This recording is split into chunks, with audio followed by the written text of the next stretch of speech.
पुनर्योजी कृषि जो सामान्य खेती होती है ये उससे कितना अलग है?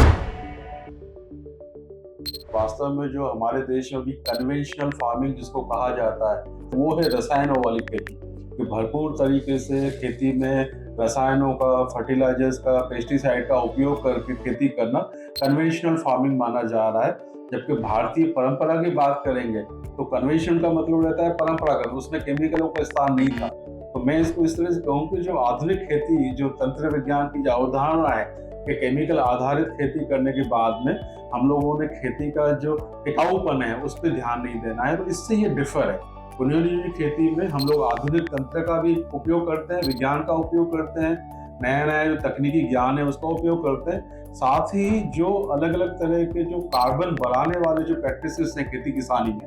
चाहे वो डाइवर्सिफाइड फार्म सिस्टम करना हो, चाहे पशुओं को अपने खेत में स्थान देना हो, चाहे हरी खाद का उपयोग करना हो, चाहे कंपोस्ट का उपयोग करना हो, अलग अलग तरह के बायोलॉजिकल प्रोडक्ट्स का उपयोग करना, तो ये सभी पुनर्योजी खेती में आते हैं। फसल चक्र के साथ में हम लोग केवल एक फसल पे ध्यान न दें,